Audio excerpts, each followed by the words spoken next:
Good afternoon. I'm so glad you could come and watch our show today. You know, we've been talking about sexual abuse and child molestation, and I talk on all these subjects because I believe that the more we speak about it, the more, you know, that's going to help the victim, plus it's going to help the abuser. In other words, how do you say it? When I say, stop the silence and break the violence. Break the silence, stop the violence. Anyway, that's how I feel about it. And I have a really important guest with me today, and his name is Mick, and he is he's with the sexual abuse. He talks about the sexual abuse in the military. And I want to introduce you to Mick. Mick, say hi. Hi there. Hi. Thanks for having me on. Yes, I'm glad you're here. Now, tell me a little bit about the program that you talk about. Well, I have written about sexual abuse since the 1990s, and I got a call from a veteran who said, when are you going to write about sexual abuse in the military? And I said, well, I probably won't, because I like to have first-person stories in all of my books, and I've never been in the military, so I thought that probably veterans wouldn't trust me to give me their stories. And he said, no, it's just the opposite. Because you weren't in the military, they'll trust you. Oh, gosh, yeah. So I sent out a notice on the internet that I was looking for stories of men and women who'd been sexually abused while in the military, and got all kinds of them. And they were kind enough. Some of them even used their names. And so half of the book, Honor Betrayed, is first-person accounts and what happened and how it affected them. And then the first half is about explaining the reason that this occurs in the military and how common it is. Well, how common is that, I mean, in the military? Do you well, find? It's difficult to say because 20% are people who are asked, who come in for some kind of treatment for sexual trauma in the military, only 20% of them say they reported it. But if you ask the Pentagon, they'll say 9 to 10% of the men, and between 24 and 30% of the females report they were sexually assaulted, not harassed. Right, raped. actually assaulted, right, yeah. What issues do victims face when seeking treatment, do you? Well, of course, they have all the same issues that anybody, a civilian getting raped, you know, feeling ashamed and worried about not being believed and all of that. But in the military, they have to report it to their employer. Oh. Because they're employees of the military. And the rape probably occurred on a military base, so, and usually by somebody that they know, and they may have to work with that person. That person may even be their supervisor. And they're around people frequently who are armed. Oh, and if they're in a combat zone, they might, sometimes they'll be told, you know, if you report this, you might get blown away. Yeah, exactly. So-called friendly fire. Yeah. And in the days of don't ask, don't tell, if a male reported he'd been sexually assaulted, if his supervisor said, no, I think that was consensual, then he would risk being discharged. Oh, jeez, really? So the other thing is that in the military, people are really worried that if they seek psychological services, they may not be allowed to advance in their career. So they think it's better to keep quiet. And then, of course, so this they whole don't idea, talk about it. Yeah, is having, you know, it's bad enough to be sexually assaulted, but to be a warrior and get sexually assaulted, that really affects their self-image. Oh my gosh, it's got to affect them terribly. It's got to be really, really messed up bad. Well, see, a lot of people will say, oh, well, it doesn't, a sexual assault of a military person won't hurt them as much as a civilian because they're tougher. Well, that's not true. Well, but the thing is that image really gets violated, that I should have protected myself, or I should have fought to the death, is what they'll think.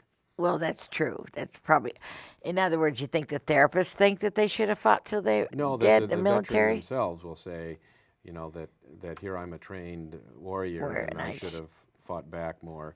And frequently, that's even the case where they're gang raped. Right. They'll still say, well, I should have fought to the death.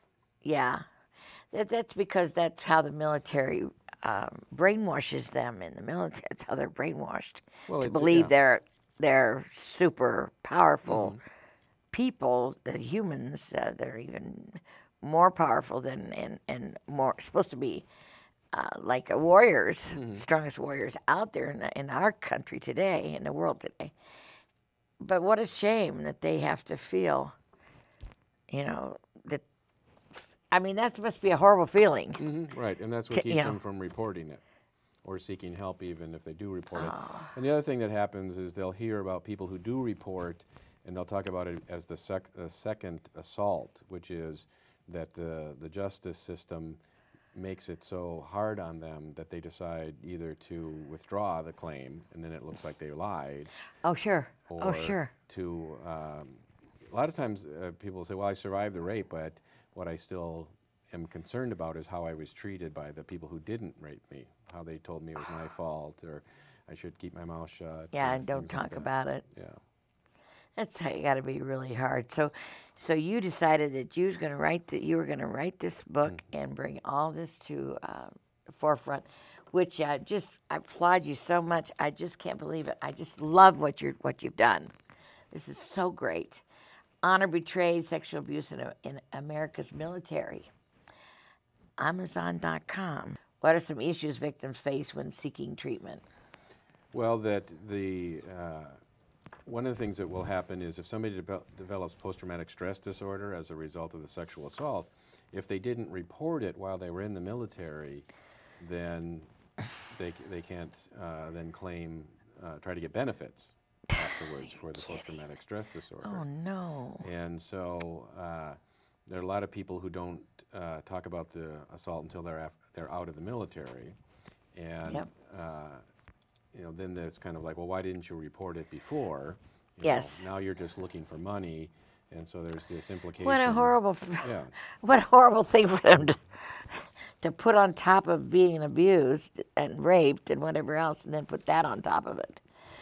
How does all this affect the military and its mission? Well, do you feel?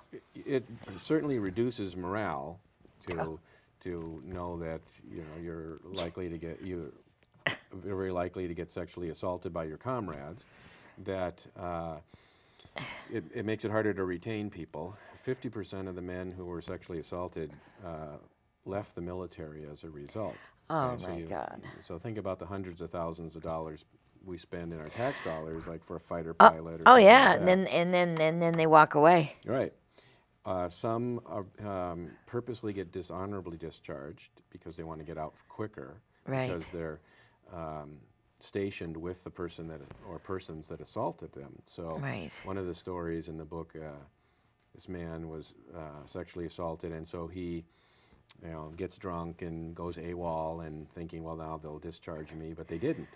And so he just had to keep escalating Oh, man. until he finally did get discharged. Well, that means he lost his benefits. Oh, no. And that he couldn't then get employment with the federal government. Oh, no, so you really got screwed up. Right, yeah.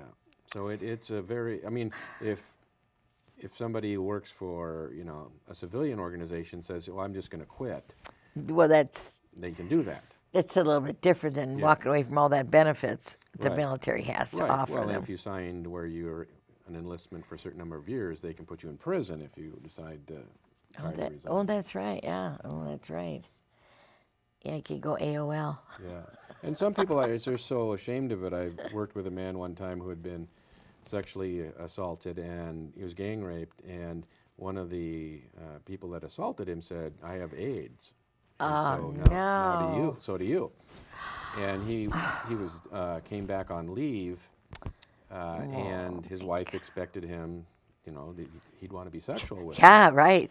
And he kept trying to get out of it. Oh, no. And she thought, oh, so you So don't find me attractive anymore. or you're having an affair. Yeah, or- right, yeah. And she ended up divorcing him, and he thought that was better than telling her what had happened to him. No, see, that's how mentally that disturbed him so bad that he just, that shut down. Right, he was afraid his kids would find out and Yeah. they would lose respect for him. Oh, sure. Well, yeah, but he was raped. Right, but he's thought I should. He thought he should have fought to his death. Right, That's just unbelievable. That's a horrible, horrible life to have to go through being raped and then not be able to even talk about it to your family. right. I mean, I was raped as a young girl, and I told my husband when he came back off the ship that I'd been raped by this babysitter thing, and oh, you must have asked for it. You must, and then he put me down for it. So a lot of times rape victims get that kind of, oh, shouldn't have been wearing that, or back in the day. I'm talking back in the 60s, You shouldn't 58. have been drinking, or you shouldn't Yeah, have been in that spot. yeah, you shouldn't have been in that spot. You should, but that's a myth now. That's changed now. I hope.